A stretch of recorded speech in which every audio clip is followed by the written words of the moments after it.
Welcome back students. So next topic is emotional intelligence, जिसको हम कहते हैं ईक्यू। ये बहुत इंपॉर्टेंट भी है। ठीक है। Emotional intelligence is the ability to recognise, चीजों को समझना, उसको रेगुलेट करना, understand emotions both in yourself and in other. Emotional intelligence का मतलब ये नहीं है खाली अपने आप को ही समझना, सिचुएशन क्या है, ठीक है, और अदर पर्सन कैसा है, अदर पर्सन की फीलिंग्स क्या है, यहाँ लिख लो अदर। ठीक है। अपनी तो समझनी ही है इन सभी चीजों में, चाहे वो सिचुएशन हो, चाहे वो कोई पर्सन के साथ डीलिंग हो, इन सब के बीच में सामंजस्य बनाना, flexibility, adaptation is called emotional intelligence. मैं बहुत आसान शब्दों में समझाना चाहूँ तो आप देखो ऐसे समझोगे। जैसे मान लीजिए आप किसी कंपनी में काम करते हो, ठीक है, XYZ एक कंपनी है, वहां से आप स्विच करते हो ABC कंपनी में। ठीक है। यहाँ का इन्वायरमेंट, वर्किंग इन्वायरमेंट बिल्कुल डिफरेंट है। आप बड़े पैम्पर्ड थे यहाँ पर, आपका बहुत ध्यान रखता था, छोटी कंपनी थी, कम लोग थे, काफी अच्छी बॉन्डिंग थी। लेकिन अब आप ABC में चले गए, ये बड़ी हाई फाई कंपनी है। कैसी है? हाई हाई कंपनी है ना। हाई फाई जो भी आप समझ लें, बहुत ज्यादा अपग्रेडेड है। वहां पर लोग आपसे, एक बहुत बड़ी कंपनी है, लोग आपसे इतना बात नहीं करते, वर्किंग इन्वायरमेंट भी डिफरेंट है।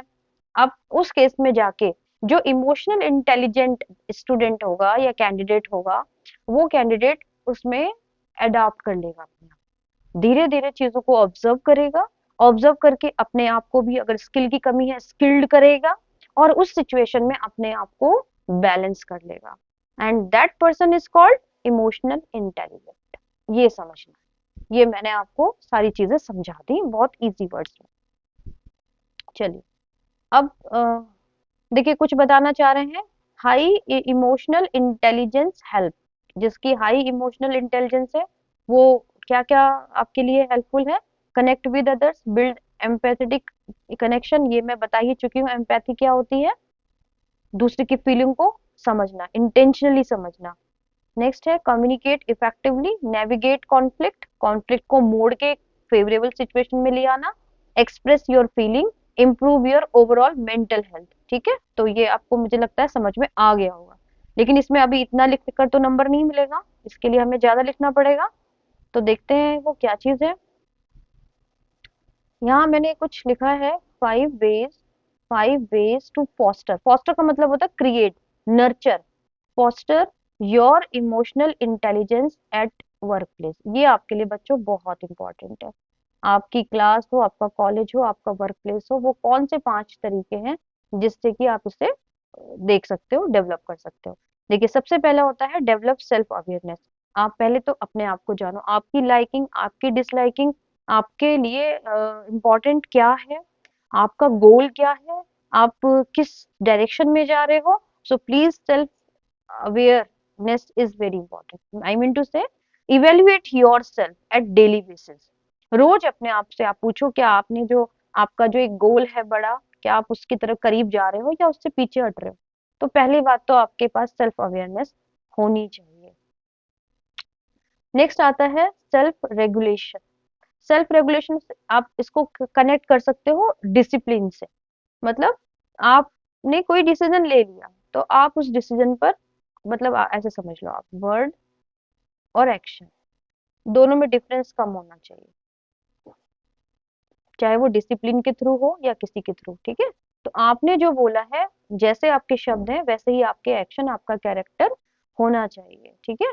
Don't make impulsive decision and think objectively before acting. ये नहीं, खुद पे कमांड हो। देखो मैं यहाँ समझाती हूँ। Control, control yourself at every situation. Situation कुछ भी हो, आपका दिमाग शांत होना चाहिए, आपका दिमाग इस स्थिति में हो कि उस सिचुएशन को आप चेंज कर सको। समझ में आ रही है बात? तो self regulating, hone your empathy, बिल्कुल सामने वाले को समझने के लिए आपके पास वो कैपेबिलिटी होनी चाहिए। एम्पैथी मैंने बताया ही, एम, देखिए एम्पैथी, का मतलब पैथी मतलब फीलिंग, एम मतलब आई एम, मतलब मैं सामने वाले की फीलिंग क्या उसके दिल और दिमाग को अच्छे से समझ पा रही हूँ, जैसे कि मुझ पे ही बीत रही हो। इतने कंपैशन के साथ में सामने वाले की फीलिंग समझ पा रही हूँ। समझ में आ रही बात? तो ये आपको दिखाता है कितने आप इमोशनली इंटेलिजेंट हैं, अगर आप दूसरों की बात समझ पा रहे हो और उसके हिसाब से उसकी हेल्प कर पा रहे हो। सीधी सी बात है, जैसा जैसा आप दूसरों के साथ व्यवहार करोगे वैसे ही आपको मिलेगा। ठीक है। नेक्स्ट आता है मोटिवेशन। मोटिवेशन बेटा मेरे हिसाब से मोटिवेशन जो होता है ना, देखिए ये नंबर 4 है पहली बात तो, मेरे हिसाब से मोटिवेशन एक्सटर्नल नहीं होता, मोटिवेशन इंटरनल होता है।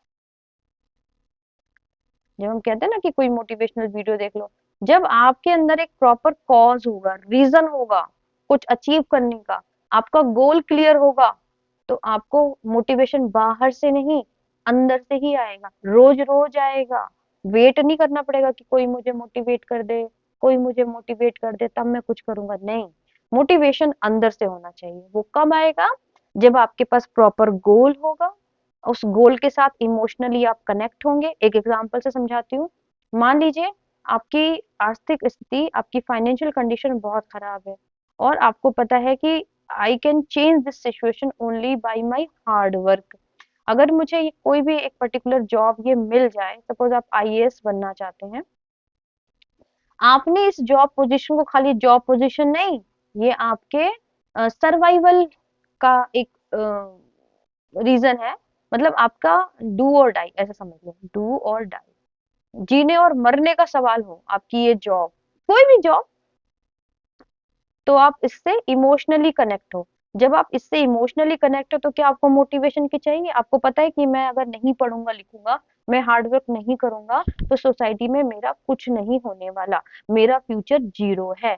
और अगर मैं मेहनत करूंगा, पढ़ूंगा, ये जो समय ईश्वर ने मुझे दिया है, तो मैं बहुत ऊपर तक जा सकता हूँ। ठीक है, पता तो सबको होता है, लेकिन अगर कुछ ऐसा आपके साथ, कहते हैं ना दिल पे लग गई बात, वो ऐसा कुछ हो जो इमोशनली आप कनेक्ट हो, तो definitely you don't need to get motivation external. Build your social skills.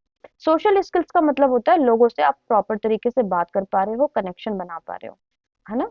तो अपने इमोशनल इंटेलिजेंस को वर्क प्लेस पर आप सबके साथ कोऑर्डिनेट कर पा रहे हो, सबके साथ गेट टुगेदर में पार्टिसिपेट कर पा रहे हो, आपकी कम्युनिकेशन उस हिसाब से है, आप लोगों के साथ मिलके काम कर पा रहे हो, चाहे एज अ लीडर या फिर एक टीम प्लेयर, तो आपकी सोशल स्किल्स डेवलप होती है। ठीक है स्टूडेंट। सो हमने क्या पढ़ा कि ये चीजें हैं, 5 ऐसी चीजें हैं। एक सेकंड भाई, क्या हो रहा था?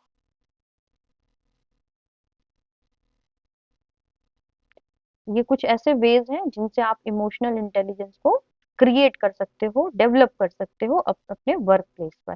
तो इन पांचों चीजों को आप फॉलो करो, आपका इमोशनल इंटेलिजेंस बढ़ जाएगा और आप एक अच्छे एम्प्लॉय बनोगे या एक अच्छे एम्प्लॉयर बनोगे। एम्प्लॉय बनो या एम्प्लॉय बनो, you need self motivation, you need what, you need emotional intelligence. ठीक है। चलिए एक छोटा सा टॉपिक है, इसे भी देख लेते हैं। Trust through communication. देखिए बहुत ही जनरल सा टॉपिक है, लेकिन एग्जाम में तो लिखकर आना ही पड़ेगा कि बातों के थ्रू, कम्युनिकेशन के थ्रू आप लोगों में विश्वास कैसे बना सकते हो सकता है ऐसा? तो वो कुछ बातें हैं, देखते हैं क्या है। Communicate with transparency. आपकी बातों में ना वो ना हो, दोहरापन नहीं होना चाहिए। आपका एजेंडा क्लियर होना चाहिए, क्लियर कट विजन, आपका गोल एकदम क्लियर होना चाहिए। ठीक है। जब गोल क्लियर है, एक्शन प्लान क्लियर है, तो भाई कम्युनिकेशन में ट्रांसपेरेंसी तो होगी, लोग आप पे ट्रस्ट करेंगे। फिर है बिहेव कंसिस्टेंटली। आप डिसिप्लिन में रोज पर डे कुछ काम करते हैं तो रोज करें, लोग आपको रोल मॉडल और आपसे इंप्रेस होंगे, तो डेफिनेटली ट्रस्ट डेवलप होगा। फिर आता है show sincere interest in others aspiration and goal. ऐसा नहीं आप मैं ऐसे करूंगा, नहीं। आपको दूसरे वाले की आशाएं, इच्छाएं, उनके गोल, उनके सुख दुख उन्हें भी सुनना होता है, तब लोगों में एक ट्रस्ट डेवलप होगा आपके लिए। नेक्स्ट है आपका टेक रेस्पॉन्सिबिलिटी। एक जिम्मेदार आदमी हमेशा एक आप ऐसा समझ लो, एक जिम्मेदार आदमी ही एक लीडर होता है और वही ट्रस्टवर्दी होता है। कुछ भी हुआ है ग्रुप में, एक गलत किया है आपने, सही किया है, मस्ट टेक रेस्पॉन्सिबिलिटी। ये नहीं कि जी चुराए, नहीं उसने किया है उसकी वजह से हुआ है, मैंने तो कुछ नहीं किया, मैं तो ये गलत है। Communicate respectively at all times, मतलब अपने लोगों से, अपने ग्रुप मेंबर से, ग्रुप मेंबर है अगर आपके पास या टीम है, उससे आप लगातार बात करो। बात, कम्युनिकेशन बंद नहीं होना चाहिए। इवन किसी से आप नाराज हैं तो भी कम्युनिकेशन बंद मत करो, नहीं तो वो चीज बढ़ती चली जाएगी गांठ, और वो आपका रिलेशनशिप गड़बड़ हो जाएगा। जो भी आपका बिजनेस या ग्रुप में जो भी आपने सोचा है वो कंप्लीट नहीं होगा। फिर आता है आपका clarify emotional and clarify emotionally and mentally. आपका इमोशनल और मेंटल, मतलब कैसा होता है ना, कभी कभी बहुत भावुक हो जाता है कोई इंसान बात करते करते, और मेंटली वो बहुत स्ट्रांग है, लेकिन कुछ सिचुएशन आते ही बहुत इमोशनल हो जाता है। नहीं, बैलेंस बना के रखो, उसमें बैलेंस बना के रखो, ठीक है। Under promise and over deliver, promise कम करो, काम ज्यादा करो। Do you do what you say you will do and keep your words. If the unexpected arises, renegotiate। कहने का मतलब ये है कि प्रॉमिस, बड़ी बड़ी बातें नहीं हाँकनी, डींगे नहीं हाँकनी, काम करके दिखाना है, ये कहना चाह रहा है। फिर आता है tell the truth quickly with compassion. सत्य जो भी है, सच्चाई वो बताओ, क्योंकि वो सत्य है, बताना है। और कंपैशन माने फुल ऑफ इमोशन के साथ सामने वाले से बात करो, आपका ट्रस्ट डेवलप होगा लोगों में। फिर है focus on intentionally seeing the best in other person. देखिए हर इंसान में ना प्लस और माइनस होता है, ये आपका, अगर आप ऑप्टिमिस्टिक हो तो आप क्या देखोगे, हमेशा पॉजिटिव साइड, और अगर आप पेसिमिस्टिक हो तो आप क्या देखोगे, हमेशा नेगेटिव। गिलास आधा भरा है या पूरा भरा है, ये आप नजरिया दिखाता है कि आपका नजरिया पॉजिटिव है या नेगेटिव। जो नेगेटिव होगा वो कहेगा भाई खाली है गिलास, जो पॉजिटिव होगा तो आधा तो भरा है कम से कम। तो ये चीज है, दूसरों में भी आपको ऐसे देखना है।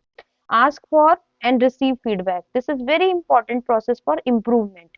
Getting feedback and providing feedback, so you can do it for developing trust. Thank you so much student. Next topic हम नेक्स्ट वीडियो में डिस्कस करते हैं।